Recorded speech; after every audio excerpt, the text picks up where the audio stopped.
जैसे कि आप सभी जानते हैं, सच की हमेशा जीत होती है और हमारी एक छोटी सी प्रयास आप तक बड़ी खबर पहुंचाती है। तो स्वागत करते हैं आप सभी का STS न्यूज़ चैनल पर। आगे बढ़ने से पहले आप इस वीडियो को लाइक और चैनल को सब्सक्राइब जरूर कर ले और साथ में बेल आइकन भी प्रेस कर ले। चलिए बढ़ते हैं खबरों की। शहर से न्यूज को देख रहे हैं, कमेंट में जरूर लिखिए। बता दें, जहांगीरपुरी हिंसा मामले में दिल्ली पुलिस की क्राइम ब्रांच ने रोहिणी कोर्ट में चार्जशीट दायर की है। 2063 पेज की चार्जशीट में 37 लोगों को आरोपी बनाया गया है। दिल्ली पुलिस ने दावा किया है कि CA और NRC को लेकर हुए दंगों का क्रम अगला हिस्सा जहांगीरपुरी का हिस्सा था। दिल्ली पुलिस की क्राइम ब्रांच ने जहांगीरपुरी हिंसा मामले में गुरुवार को रोहिणी कोर्ट में चार्जशीट दाखिल की। दोपहर करीब 3 बजे क्राइम ब्रांच की टीम 2063 पेज की इस चार्जशीट को लेकर अदालत पहुंची। दिल्ली पुलिस सूत्रों के मुताबिक फिलहाल 37 आरोपियों के खिलाफ ये चार्जशीट फाइल की गई है। बीजेपी के प्रदेश प्रवक्ता और पूर्व विधायक मनोज शर्मा ने बयान जारी करते हुए कहा है कि मुख्यमंत्री नीतीश कुमार को तुरंत बर्खास्त करे। बीजेपी उन्हें बर्खास्त नहीं करेगी। पटना SSP मानसिक रूप से दिवालिया हो चुके हैं। ऐसे हल्के और अशिक्षित व्यक्ति को पटना जैसे शहर में SSP के रूप में 1 मिनट भी नहीं रखना चाहिए। SSP मानवजीत सिंह ढिल्लों ने अपने मर्यादा का उल्लंघन किया है। उनको सांस्कृतिक और राष्ट्र निर्माण वाले संगठन RSS और आतंकी संगठन में कोई फर्क नहीं दिख रहा। तो ऐसे अधिकारी को एक पल भी पटना जैसे शहर में रहने का अधिकार नहीं है। मनोज शर्मा ने बिहार के मुख्यमंत्री राज्य के गृह मंत्री नीतीश कुमार से आग्रह किया है कि ऐसे बड़बोले और बददिमाग अधिकारी को उनके पद से बर्खास्त करें। डॉलर के मुकाबले रुपये में कमजोरी, कच्चे तेल की कमोडिटी के दामों में उछाल चलते भारत का व्यापार घाटा बढ़ता जा रहा है। जून 2022 में व्यापार घाटा $26.1 के आंकड़ों पर जा पहुंचा है, जो जून 2021 के मुकाबले 172% ज्यादा है। कोयले का इंपोर्ट बढ़ा है तो त्योहारी सीजन में सोने की मांग बढ़ने के चलते सोने का आयात बढ़ा है। वाणिज्य मंत्रालय द्वारा जारी किए गए आंकड़ों के मुताबिक जून महीने में भारत से किए जाने वाला निर्यात 23.5% से बढ़कर $40.13 अरब पर जा पहुंचा है। देश के छोटे से राज्य गोवा की राजनीति आम आदमी पार्टी के लिए सुनहरा मौका बनकर सामने आया है। आगामी पंचायती चुनाव को आप बड़े मौके के रूप में देख रही है। पंजाब से सीख लेकर के आप अरविंद केजरीवाल जानते हैं कि किस राज्य को जीतने के लिए लोगों का विश्वास जीतना और हासिल करना सबसे जरूरी है।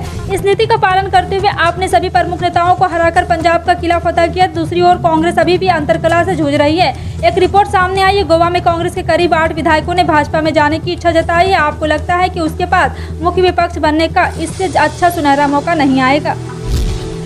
विपक्ष की ओर से राष्ट्रपति के उम्मीदवार बनाए गए यशवंत सिन्हा का समर्थन वापस लेने की अपील कांग्रेस के सीनियर नेता ने पार्टी से की है। आचार्य प्रमोद कृष्णन ने ट्वीट कर कांग्रेस का उसका इतिहास याद दिलाते हुए कहा है कि उसे द्रौपदी मुर्मू के विरोध पर पुनर्विचार करना चाहिए। प्रमोद कृष्णन ने ट्वीट किया है कि पंडित मोतीलाल नेहरू से लेकर आज तक कांग्रेस हमेशा शोषित, वंचित और आदिवासियों के साथ खड़ी रही है। राष्ट्रपति चुनाव में एक आदिवासी महिला उम्मीदवार द्रौपदी मुर्मू का विरोध करना मेरे विचार से बिल्कुल उचित नहीं है। पार्टी हाईकमान को इस पर पुनर्विचार करना चाहिए। महाराष्ट्र में सियासी तूफान के बाद अब दलों की नजरें मुंबई महानगर पालिका चुनाव पर है। इधर राष्ट्रवादी कांग्रेस पार्टी के प्रमुख शरद पवार ने भी BMC चुनाव प्रचार से उतरने का ऐलान कर दिया। खास बात है कि लंबे समय के बाद पवार ने पार्टी के लिए BMC के लिए प्रचार करने का जिम्मा उठाया है। संभावना जताई जा रही है कि मानसून के बाद चुनाव हो सकता है। पवार ने बुधवार को कहा है कि वह BMC चुनाव में NCP उम्मीदवार के लिए प्रचार करेंगे। उन्होंने कहा है कि NCP नेता और पूर्व सदस्य NCP उम्मीदवार के लिए प्रचार करेंगे। मैं भी BMC चुनाव के लिए उपाध्यक्ष रहूंगा और मुझे बताएं कि किस वार्ड में मुझे प्रचार करना चाहिए, मैं वहां पहुंच जाऊंगा। चुनाव की तैयारियों को लेकर वरिष्ठ नेताओं ने बैठक भी की है।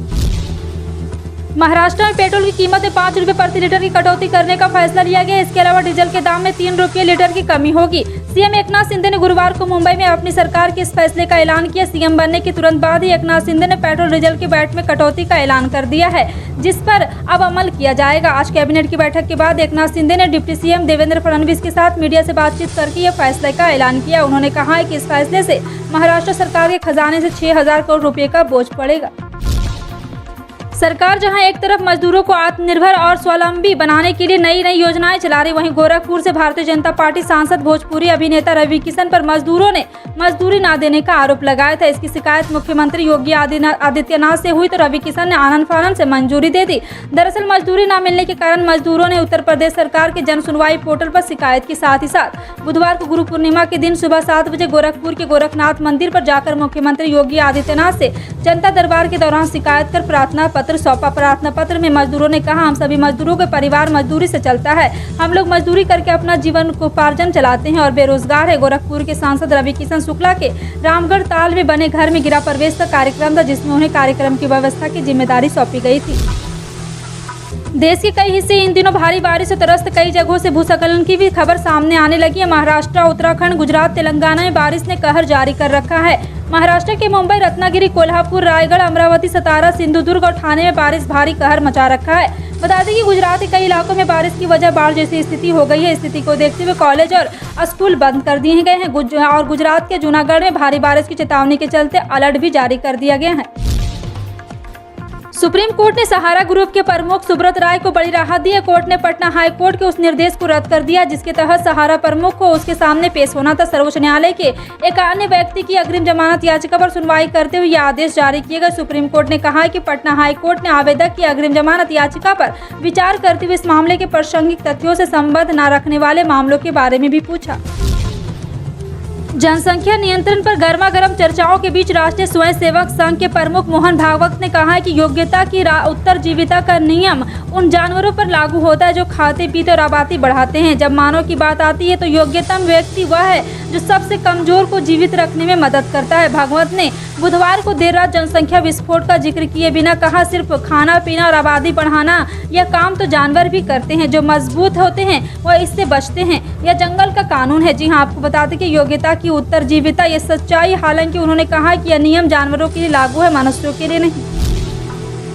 कांग्रेस ने संसद के मानसून सत्र से ठीक पहले सरकार के असंसदीय शब्दों की नई सूची जारी करने को बेतुका बताते हुए कहा है कि उसकी सच्चाई बताने वाले शब्दों का इस्तेमाल असंसदीय करार देना लोगों को गुमराह करने का प्रयास है। कांग्रेस के पूर्व अध्यक्ष राहुल गांधी ने सरकार के असंसदीय शब्दों की नई सूची पर कटाक्ष करते हुए ट्वीट किया, नए भारत के लिए नए शब्दावली। कांग्रेस और संचार विभाग के प्रमुख जयराम रमेश ने कहा है कि सरकार के कामकाज को लेकर विपक्ष यदि जुमलेबाजी जैसे सटीक शब्दों का इस्तेमाल करता है तो सरकार उसे असंसदीय करार दे रही है। केंद्र सरकार ने किसानों की इनकम दोगुनी करने के मकसद से कई योजनाएं शुरू की है। उन्हीं योजनाओं में से एक पीएम किसान सम्मान निधि है। सरकार की यह एक ऐसी योजना है जिसमें किसानों के अकाउंट से सीधे पैसे भेजे जाते हैं। इस योजना के तहत किसानों को सालाना 6,000 रुपये मुहैया कराए जाते हैं। यह राशि 3 किस्तों में जारी की जाती है। हर एक किस्त में 2,000 रुपये होते हैं। जब तक किसानों को 11वीं किस्त में पैसा जारी किया जा चुका है। देश के प्रधानमंत्री नरेंद्र मोदी ने 31 मई को पीएम किसान सम्मान निधि योजना के तहत 10 करोड़ किसानों को 21,000 करोड़ से ज्यादा बांटे थे। वही इसकी केवाईसी की डेडलाइन बढ़ाकर 31 जुलाई कर दी गई है। अब किसानों को पीएम किसान योजना की 12वीं किस्त का इंतजार है। सराफा बाजार में सोने चांदी की चमक बुधवार की तुलना में बढ़ी है। सोने के रेट में गिरावट पर गुरुवार को ब्रेक लग गया है। शुद्ध सोना अपने ऑल टाइम हाई रेट में 56,254 रुपये प्रति 10 ग्राम से अब 5450 रुपये सस्ता है, जबकि चांदी अपने 2 साल पहले के उच्च रेट 76,008 रुपये प्रति किलो से 19,691 रुपये सस्ती है। इंडिया बुलियन एसोसिएशन द्वारा जारी हाजिर रेट के मुताबिक सराफा बाजारों में आज 24 कैरेट शुद्ध सोना महज 2 रुपये महंगा होकर 50,804 रुपये प्रति 10 ग्राम के रेट से खुला। वहीं चांदी 243 रुपये चढ़कर 56,317 रुपये प्रति किलो के रेट पर खुली। प्रीपेड प्लान महंगे होने के बाद से सिम चालू रखना भी महंगा हो गया है, लेकिन आप सस्ते में भी अपने सिम को चालू रख सकते हैं। ये प्लान उन लोगों के लिए काफ़ी फायदेमंद है जो सेकेंडरी सिम का यूज कर रहे हैं और केवल उसे नंबर को एक्टिव रखना चाहते हैं। इसके लिए आपको BSNL का 19 रुपये वाला प्लान लेना होगा। ये प्लान 1 महीने की वैलिडिटी के साथ आता है, यानी केवल 19 रुपये में 1 महीने तक सिम एक्टिव रहेगा। ये प्रीपेड प्लान एयरटेल, वोडाफोन और जियो से काफ़ी ज़्यादा सस्ता है। अगर आपको भी फ्लाइट से सफ़र करना पसंद है तो इस खबर से अपडेट रहना आपको जरूरी है। DGCA की तरफ से हवाई सफ़र के नियमों में बदलाव किया गया है। नए नियम के तहत दिव्यांग यात्री फ्लाइट से सफ़र करने के लिए फिट है या नहीं, यह एयरलाइन को चेक करना जरूरी होगा। एयरलाइन कंपनियां तय नहीं करेगी, बल्कि डॉक्टर इस पर निर्णय देंगे।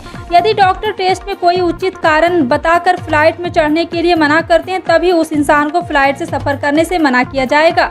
आपको बता दें कि DGCA का यह फैसला रांची एयरपोर्ट की उस घटना के बाद से आया जहां इंडिगो ने एक दिव्यांग बच्चे को विमान में चढ़ने से मना कर दिया था। इस घटना की काफी विरोध भी हुआ था। इंडिगो की इस हरकत पर सख्ती दिखाते हुए DGCA ने 5 लाख रुपए का जुर्माना भी लगाया था।